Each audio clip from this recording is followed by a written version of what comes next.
Hello, everybody. This is James Diboe on Discovering Season 3, and we got a special guest in. Been on before, and he's back on again. We're covering New York hip-hop. DJ Toucan, how you doing, my brother? I'm good, good. Thanks for asking me to come back. Well, we needed you back on because I felt last time, we had so much to talk about with hip-hop. I mean, you can't do 1.5 hour podcast, can you?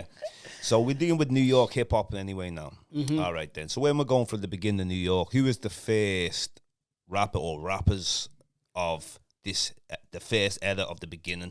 Right. So, I mean, if you're talking about the very beginning, you have to go back before really the rap sort of element kicked in. So you had a DJ who was originally from Jamaica called DJ Kool Herc. Oh, no, the name, yeah. So Kool Herc. So he was, as I say, originally from Jamaica, but he lived in the Bronx, and he was a DJ and had a sound system. I mean, if you go back and check the archives, you'll see a picture of his car, and you want to see the size of the speakers in his car. It's ridiculous. So, but anyway, he was doing these house parties. What was different, because at that time, disco was huge. Disco was the number one music for just generally anyway, but also certainly in as far as black music is concerned. But Herc used to go for these like funk and soul and rare groove type of records in his parties. And then what he would do, he was onto the fact that during a certain point of the record, generally during the bridge or the break, the crowd would go crazy. So what he would do, he would concentrate on that. So he'd buy 2 copies of the same record. So when it got to a certain part of the record and the crowd would go crazy, he would then play the same break again. So normally it was like a drum, piece. Yeah. Not very much singing over it. So it'd be like a drum breakdown. But there was loads of records at the time that had these little breaks in them. So he would play the breaks back to back. And that's what people started really getting into. And they'd go to these parties waiting for the break to drop. Anyway, how it sort of happened was that then someone like Grandmaster Flash would also get onto this kind of way of DJing. And then what would happen is that there'd be a mic at the parties, so that someone would get on the mic then during the break. And then they'd be like, right, okay, so everyone put your hands in the air, say ho. And that was the introduction to the MC. And also, during that break, the dancers in the crowds would go crazy. And that's where breakdancing came. And that's why it's called breakdancing, because you'd start dancing during the break. And that's where B-boys and B-girls came into it. So, so as far as the origin goes, there's actually a date. It was the 11th of August, 1973, at a rec, like the rec room in Sedgwick Ave in the Bronx. That's being pinpointed as the actual birth date of hip-hop. Because you had Kool Herc there. You had, I'm sure Clark Kent was on the bill. And you can, if you again go in the archives, you'll see a little flyer from that actual date. So the DJ came first, and then the MC, which is the master of ceremonies, or the mic controller, but the master of ceremonies, he's the person who would jump on the mic. And then he'll just point out, so we got such and such in the corner over there, and then that's how the sort of MCing element came through. Yeah. And the earliest ones were people like Busy B. And obviously, the earliest ones to actually record are people like Curtis Blow. Obviously, Grandmaster Flash had the Furious Five, so you had Melly Mel, Scorpio, Cowboy, Kid Creole, and them kind of things. So they were the very early inceptions. Yeah. And then obviously, Sugar Hill Gang came out in 78. Rapper's Delight. Yeah. Which was really, that was more of a rap. I wouldn't say it was a hip-hop song, because it was obviously over chic. Good times. So, and there was a guy who was called DJ Hollywood, who basically used to do very similar to what Rapper's Delight done, as far as just throwing rap lyrics over a known popular beat. So that wasn't really hip hop. Yeah. It was one of the elements, which of course is rap. But hip hop really, as I say, is pinpointed to that party. Well, when we're dealing with DJs, funny enough you said that, because I remember a lot of hip hop artists had a DJ. Yeah. And it just seems like, I'm going to give you an example, DJ Polo and Cool G Rap. Yeah. Now, I know Cool G Rap, he he first came out and he's with the Juice Crew and that. Yeah, but he always had Polo. I'm not sure when he went round about them times. And then he dropped like 3 albums with Polo. Yeah. The first one was 1989, Road to Riches. Big album. 1990, that was called Wanted Dead or Alive. Yeah. And then the third, Live and Let Die, in 1992. Yeah. Then he leaves Polo after that. But it seems like the DJ and the MC they went together. Yeah, then it just stopped that. Not stopped every single person, but it seems like you didn't need your DJ. Yeah. Is it about just cashing in getting the change yourself or something? No, I think at one point, to have a because that's where hip hop came from. Hip hop came from having a DJ and an MC. So when you're talking about Cool G Rap and Polo from, the late 80s going into the 90s, certainly around the 80s, it's very hard to think of a rap group or a rap outfit or a rap act that didn't have your MC or MCs and your DJ. So everyone, Public Enemy had Terminator X, Jazzy Jeff and the Fresh Prince. Yeah. Obviously Jazzy Jeff the DJ. Cool G Rap and Polo, Cash Money and Marvelous. You can go on and on and on.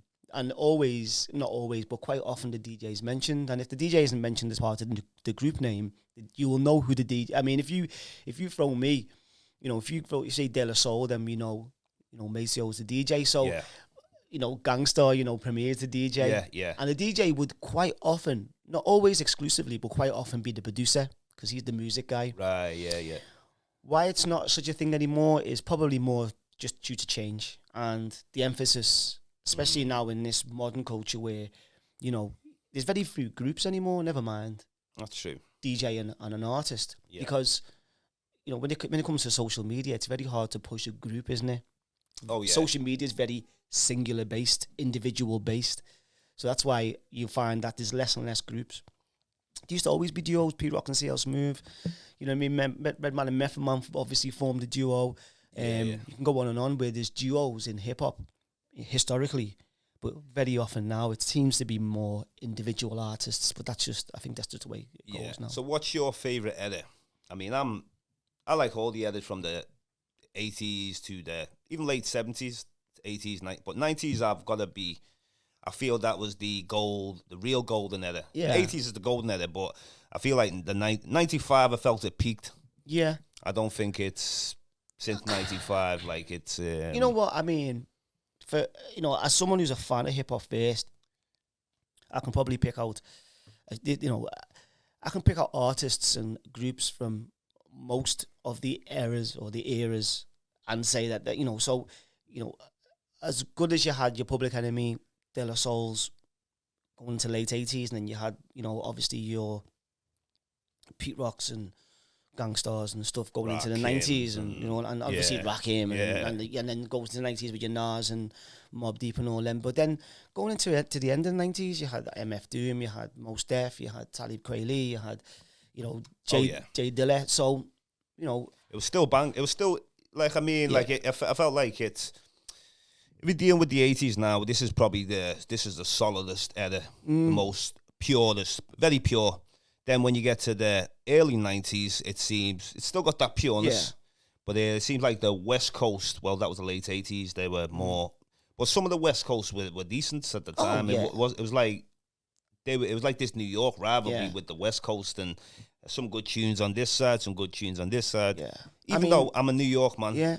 And don't forget, the West Coast wasn't just about gangster rap, and wasn't just about, sort of that kind of gangster rap kind of theme, because you had incredible, like Souls of Mischief, King T, Alcoholics, The Coop, who were like very conscious at the time. A lot of conscious MCs came out of the West Coast from LA and Compton and all them kind of places. So it's a bit of a thing where people think West Coast was just about gangster rap, and it's far from that. You know what I mean? There's so many incredible artists from the West Coast over the years, certainly from the early 90s right through to the late 90s. But for me personally, I'd say that era for me was certainly around 91 to, I'd say 1990 to 1995. 95, 90, maybe pushing 96, 7, That was that for me. That for me personally, but that's probably more down to the age I am, and so if you know, and that's the time I was in my late teens, going into my 20s. So if you're in your late teens and 20s, 5 years later, you will probably find that era of music better for you, because you know what I always like as well. Yeah, remember Rakim come back and he went missing for a bit in 1997. He dropped Guess Who's Back. Yeah. And I was listening to that whole album. Is it the 18th letter or is the R? I think it was the 18th letter. I think it was. Okay. You could be right with the R, actually. Well, it was with that album in 97 now. And I'm listening to them commenting as he's doing the album, because he's doing a few interludes. And he's mentioning about how he had to bring hip-hop back. Yeah. And I was thinking to myself, well, who are the ones? Because I felt like what it was with the 90s rappers, a load of them were good, but they started like flossing a bit, isn't it? Yeah. A little bit, like even like how the shiny suit setter and stuff like that. But I remember Rakim talking on that, and that whole album was just pure, as if like this is a brand new guy. Yeah. And it's like, that's just too amazing. He hooked up with him. Yeah. Didn't he hook up with Premiere? It was that's right. Guess Who's Back? Yeah. Yeah. I mean, the thing is about that particular time, because a lot of people look at like Bad Boy as being the start, not only the start of the shiny suit era, as they called it, but also a lot of people took it as being a bad thing in hip hop, or something. You know, hip hop was losing stuff, and the arguments for that a lot. You know, in some ways, I do agree with. Do you know what I mean? I mean, De La Soul, Stakes Is High, just sort of summed it up perfectly, where he was like, I'm sick of Versace glasses, I'm sick of people talking about blunts, I'm sick of, you know, R&B such and such over BS tracks and stuff like that. And it was refreshing, because there was so much of it at one point, people were getting sick of it, this flossing kind of idea. But hip hop has always had people who flossed. You know, if you look at the Paid in Full cover. Oh yeah, of course. You know what I mean? You got the big Dookie gold rope chains. Big Daddy Kane didn't go anywhere without it. You know what I mean? But that's right. But obviously, it became a thing, and people sort of it almost created a division in hip hop, where people were like, "Well, that's not real hip hop. What we believe in is real." But out of the Bad Boy, it had all the elements of hip hop that, you know. That's right. Obviously, if it wasn't for Bad Boy, you wouldn't have the Notorious B.I.G. And Notorious B.I.G. is arguably, you know, in a lot of people's, certainly top 5, top 3s, and a lot of people's the greatest to ever do it. Biggie definitely heavy. Yeah. I mean, and you know, he might only had 2 albums, but they were quality albums. Like, I mean, he was, you know, he was certainly the go-to, if you like. And I thought Mace was alright as well when he come out with the Harlem World. The Locks, G-Dep. They were heavy. You had a lot of people come through, you know, Craig Mack. You know, classics. But again, it caused a bit of a division that sort of continued on throughout. But in my opinion, I remember having a conversation, I don't want to sound like I'm name dropping here, but I done an interview with Clark Kent, and because he obviously produced some stuff for Biggie, but you done an interview with Clark Kent? Yeah. So, but I felt like, in some ways, the Bad Boy era could have saved hip hop, because it took it to a whole new audience, it took it to a whole new level, and all the elements that they used were still hip hop. It was just a different type of outlook. And okay, it was about champagne, it was about, but you can go and listen to hip hop tracks from 88, 87, and they're talking about gold rings and gold ropes and champagne, and you know what I mean? If you look at Rapper's Delight, I've got a, you know, colour TV so I can see that I've got a swimming pool, I've got a da-da-da-da. Yeah. It always happened. It's always been there. Do you know what I mean? It's just that was a different element and a different outlook. And people still had, well, I think it was like the skills always remained. Yeah. Back in the day. Now, it was still, the skills were still there with Bad Boy, most definitely. At that time. Yeah. Obviously, it was different when Biggie passed, and then Mace left him, and then the Locks left, and then he was really left with just Little Kim or someone, you know. So, but yeah, no, we've got to give them props. And I mean, it was just a different way. And okay, they made songs. You needed them also because of the West Coast was, what do you call it, taking over. So you needed something from the East to try to compete, you know, at that time. But also, the way I like to see it is that the good thing about the division is that it probably brought out the best in the people like Mos Def, Talib Kweli, you know, Slum Village and all these, you know, and Tribe Called Quest was sort of riding that wave in between where they were a huge, commercially huge group, but obviously their albums kept true to the hip hop traditions. Representing, weren't they? Yeah. You know, it was about represent your hood. Yeah, but then they still made songs with Faith Evans, they still made songs with this person and that person. You know, the whole idea of, I mean, you know, no one liked to be accused of being a sellout, and that was the big thing, certainly during the 90s. Oh, this person sold out, that person sold out. But, you know, just by making popular music doesn't mean that you sold out. Of course not. It just means that you're putting music to a different audience or a wider audience. So, me, I'm a fan of Bad Boy. I'm a fan of a lot of the 2000s Def Jam stuff. I'm a fan of, you know, some of the stuff that people call shiny suit, because, you know, I think there's a place in everyone, you know, there's a place for everyone and everyone's taste. Then again, actually, there was benefits for some other people when Bad Boy actually came out.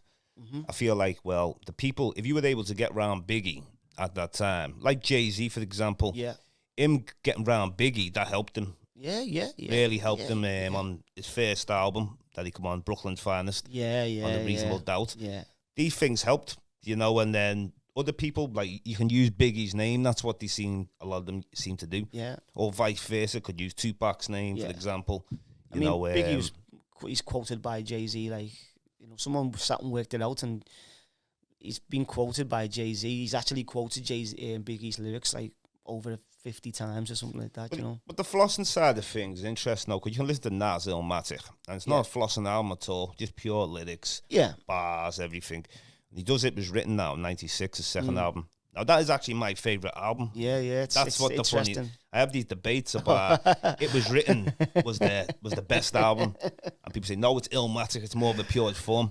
But what I'm listening to with It Was Written, he's got a tune on it like they gave you power. And he's rapping as if he's a gun, that creativity was just unbelievable. Then later Tupac done a tune called Me and My Girlfriend, and talking about like it's his gun, and he actually got that idea off Nas.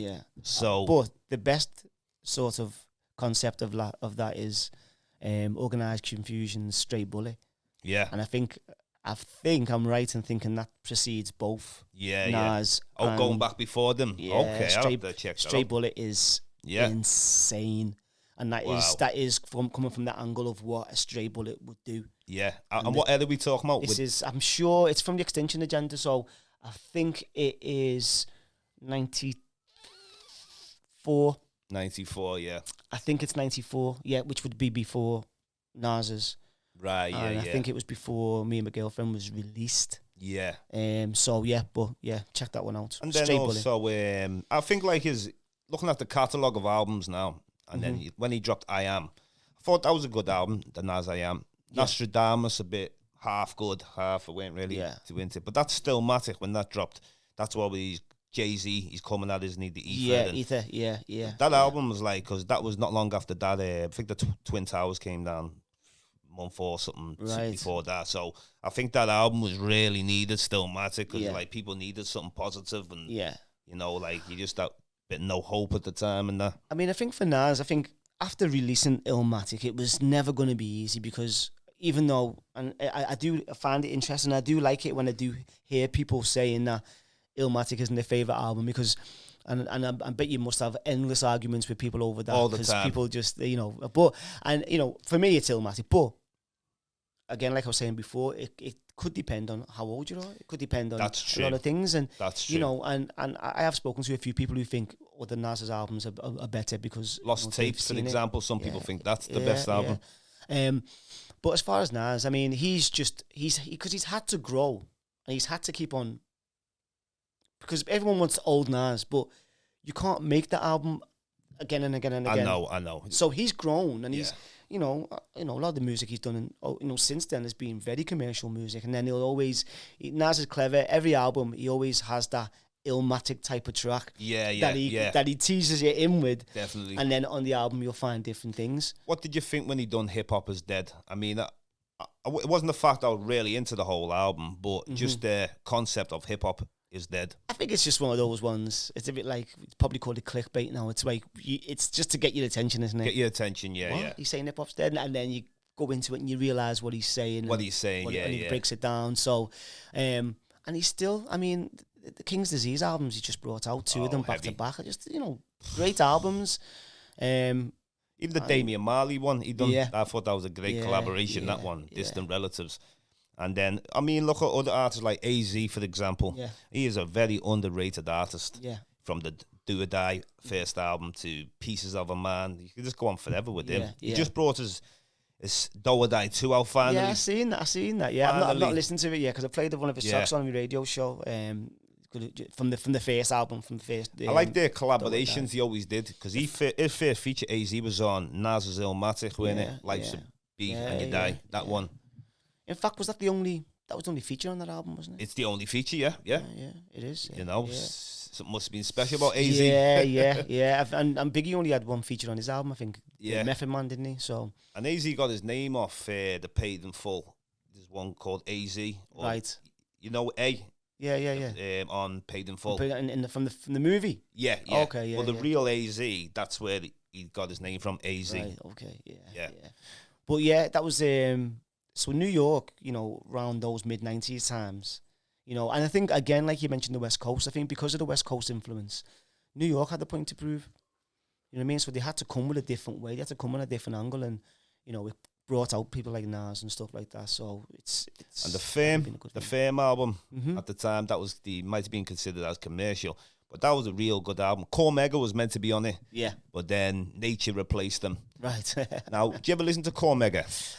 I've listened to Cormega, but I've never been like a hardcore, like sort of fan music wise. He's a very underrated artist. I mean, going back, like he was around even like he didn't have a deal till very late in that, but he used to always be emceeing. He was known in the streets as always. He was one of the best at the time. Yeah. I mean, but when he came and done the album called The Realness and The True Meaning. Independent, True Meaning won. That was actually the best independent of the year. He actually got an award, right? Because he knew how to market himself as being independent. Because it's not an easy job being an independent, especially artist. back then. So also, what about people like Big L?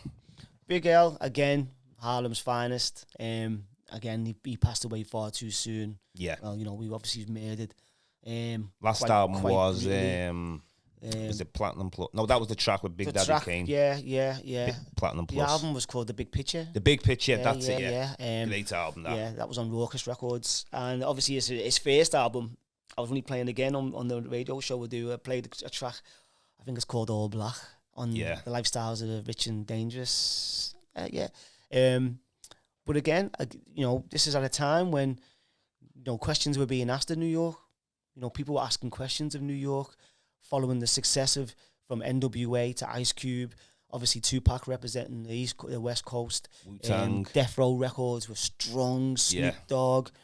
So people were asking questions of New York, you know what I mean? And I think that and you mentioned Wu-Tang came, Big L came, obviously Biggie, Nas, the whole Bad Boy thing. So It's that thing about competition definitely brings out the best, and I think the competition of the West Coast definitely brought out the best in East Coast hip hop. That's how it just seems it was able to rise. Because competition can be good if something great can come out of it. 100%. Rather than any beef or whatever they have in that. Yeah. Also as well, and as we're exploring into New York and that, Mobb Deep, for example, their first album, Juvenile Hell, didn't really, maybe only sold 20,000 copies or something like that. Right. But when he done The Infamous, he said, we were ready then. Yeah. And he could see the difference when he was working with Nas, Wu-Tang Clan. Yeah. And then the producers, Havoc was making a lot of the beats, weren't he also? Yeah, Havoc was making beats, and I only, again, sort of, I know we get a bit of a gasp when I say this, but I'm not the biggest Mobb Deep fan. Okay, yeah. And I don't know what it is, but it's just one of those. I mean, obviously I know, and I do play. It was the Shook ones that stood out. So I know Mobb Deep and know Mobb Deep tracks, but I was never really a listener. Because I've been doing a little bit of backtrack research, and then I realised one of the tracks on the album that Q-Tip produced. Q-Tip's on it. That's it. He's on it. And I was like, whoa, so it's good now. Like the name of this podcast, I'm discovering new stuff. I'm going back and discovering. Oh, we have to. I might have missed the first time around, and sometimes there's albums that come out, Mobb Deep's one, and I think, what was I listening to at the time? And I'll go back and look at that year and I think, okay, I missed that because I was listening to that. They were very consistent in the beginning, Mobb Deep. Yeah. Like, they might have been one of the most consistent groups. Yeah. Until obviously, well, they signed with 50 and then that was a bit different. But for many, many years, they were quite consistent in what they were doing. You knew what you were getting with Mobb Deep. Well, yeah. Most of the time. And then he did a solo, the one who passed away, Prodigy. Yeah. Called the HNIC. That's that right. was real heavy album, that. Okay, yeah. And that was like, because no one knew him as a soloist. No. So it kind of elevated him up there. He was trying to go out now, Jay-Z. He was like, I'm mixing with the big boys now. Yeah. You So know? obviously they had the thing with Tupac themselves, didn't he? Yeah, they did. Well, Mobb Deep were one of the ones really going at Tupac. Hit Him Up was like, was aimed at both. That was aimed at Biggie and it was it was going at Mobb Deep, but he more was concentrating on Prodigy. Prodigy, yeah. You mentioned about Sickle Cell and that. Yeah, like he was, that. because Prodigy's the one who had the mouth and he was constantly, Havoc was a bit more quiet to speak when needed to. Yeah, but that era though was just, that was unbelievable. And like the CNN, like Noriega, Capone, Tragic Gaddafi, you know, these are all people who these are solid lyricists though, you know, and you don't produce these no more though. That's the problem. I think, but you can't repeat history sometimes. Yeah, so that's true. so you have to look now, and obviously the landscape changes.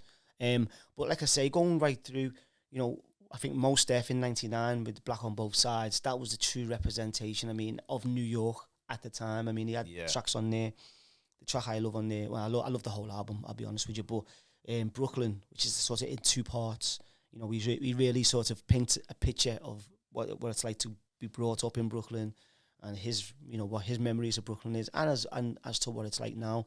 And then obviously Jay-Z throughout his whole career has always, represented not just Brooklyn, but in particular Marcy, where he grew up. Yeah. And he's been one of the biggest advocates of New York that if they've ever had. He's got a stamp on him. So, I think, as I said before, the landscape changes, and there is still incredible music that's coming out now. It's just that you have to look a little bit deeper for it. Where'd you rate Big Pun? Big Pun. He's with the Terror Squad. Yeah. I mean, again, Big Pun is probably one of those artists which, again, people are, what? I don't. But I used to check. See, as a DJ, there were certain artists, hip-hop artists, as a DJ, that I would be looking for to see what music of theirs I could play in the club. So I mightn't necessarily be checking out the albums. So certain Mobb Deep tracks, a lot of Mobb Deep tracks would work in the club. So I check them singles out. Big Pun, same. Jay-Z, I never used to really sit and listen to Jay-Z albums. And Big Pun's album is one of the albums, because his first two albums. Capital Punishment, the first one. The second one, Yeah Baby, or something. Yeah.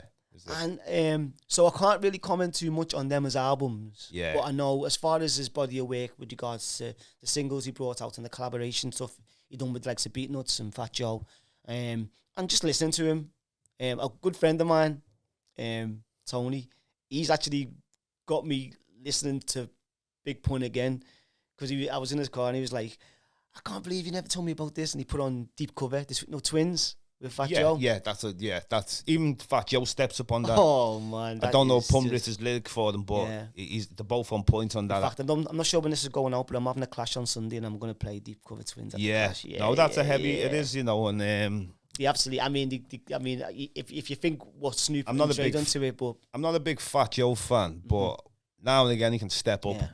His first album, Fat Joe, Don Cartagena, and the track on there where he's got John Blaze, where he's got Raekwon on it. I think he's got Jadakiss on it. But I think and Fat Joe. With Fat Joe though, what a lot of people who listen to, even fans of Fat Joe now, what some of them won't realise is that he goes back to early KRS-One, Diamond D, DITC. Fat Joe was a graffiti artist. He came up through. He was one of the pioneer OGs, originator.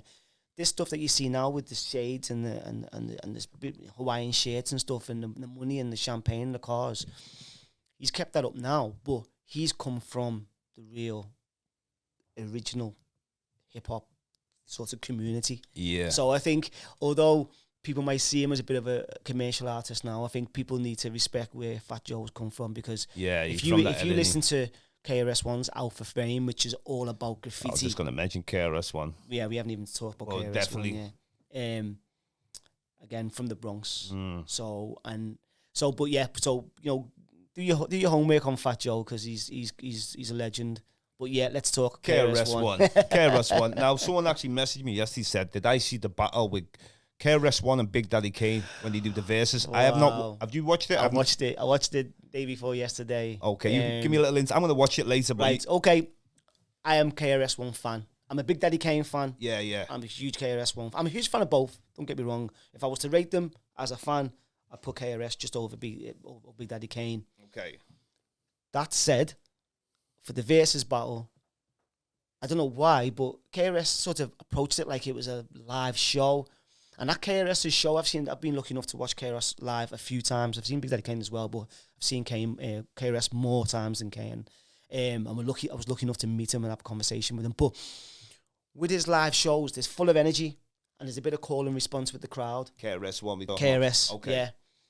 Now, we done that in the Barclays Centre for this versus, and it didn't really come off as well. Whereas Big Daddy Kane, his performance was a lot slicker, a lot more clear, and his performance was better than KRS. He's got a sick style, Kane, though, when he wants Kane's to, just, like I say, once I seen that advertised, I was like so excited, and I don't really do the verses thing. I don't really do them, not for any particular reason. I just don't get round to seeing them, and I've heard some good stuff about them, and some of them I've watched and I thought, well, okay, it's just people going through their catalogue. But this one was done in the Barclays Centre. It was full of hip hop fans. They brought people like KRS, Big Daddy Kane brought Nice and Smooth on stage. KRS brought Daz FX on stage and Mad Lion on stage. And at the end of the day, they hugged, and it was like there's no beef in this whatsoever. It was all love. So that was good to see. But I think as far as... Did you feel like got Kane won it as a performance. As a performance. You know what I mean? I wouldn't say around now and say, now Kane's my favourite MC, because KRS for me. It is the approach like you've just said, because I remember KRS-One was talking about battle raps, and he was saying that in front of a live audience, sometimes you might win the crowd over at the time, and also when you play the tape back, you might think the other artist was more poetic. Because the live is completely different than putting on that tape. You must know definitely that yourself. And like I say, performance. I think just based on the performance. Do you know what I mean? But for me, going back to what we were originally talking about with regard to New York, and obviously hip hop coming from the Bronx, the KRS-One influence in all this with his battles with MC Shan, him being from the Bronx, living in a homeless shelter, and the guy who worked in the homeless shelter, the guy who So the guy who worked in the homeless shelter turned out to be Scott LaRock, who was a DJ. Wow. Who then sort of took KRS under his wing and was like, okay, I'm a DJ. I'm not only am I a community sort of social worker, but I'm also a DJ. Check these beats out, and then KRS linked with him, and then they became Boogie Down Productions, with D Nice and Melody and all them people as well. So, that story is an amazing story, but he's come through from the Bronx with the originators, and then obviously their battle with the Juice Crew is legendary. Definitely legendary. That's what spawned The Bridge Is Over and stuff like that. And powerful. Criminal Minded album was just an absolute classic. And then obviously, unfortunately, Scott LaRock gets killed, gets shot. Yeah. And then they come out with My Philosophy, which is another Boogie Down Productions. A lot of good artists there we lost. DMX, for example, that was a sad loss. He was one incredible artist, very consistent with his albums, I don't think no one's ever just come out like that. No, and his impact, so many people. DMX is one of those artists whereby there's people who weren't particularly interested in hip-hop until they heard DMX. Good actor also. You know what I mean? Yeah. Naturalist. Yeah. Such a naturalist. But like I say, so people would be like, I wasn't really into it. I was into rock or indie or whatever, and then I heard DMX. Because he appealed to that kind of sort of rock kind of crowd and that rock, sort of genre. Yeah. Well, you know what? We're coming near to the end of the show. That went too quick. That went too quick. But you know what? We will do a follow-up soon. We will. You know, because it's important. We've had you on before on season 2, and we got you on again. But we're We're gonna come with something like, and maybe even we could have a little music in the background soon. Anyway, Yeah, man, that would be nice. That would be nice. You know, we can maybe do like an artist focus. So maybe, you know, we can just break down 3 different artists because we like I say, it took us 20 minutes. Next minute, so we mentioned KRS One. It's like, it is. Yeah. I mean, like, but definitely we've got more to come, and it's more for the people to wait and see anyway. And usually, you know what we do? It's always the importance of our history, which we always cover, which is so important because we're coming near the end. But it's just recognize the importance of our history, including hip hop music, anything what we've done in our history. So, you know, I want to thank you very much, DJ Toucan. No problem, man. And we will do this again, part 3. Coming soon. Who knows what we'll pick up there. But I want to thank you very much, ladies and gentlemen. You know, this is James Diboe, season 3, and we're out of here today anyway. But thank you very much, DJ Toucan. Peace. We'll do this again.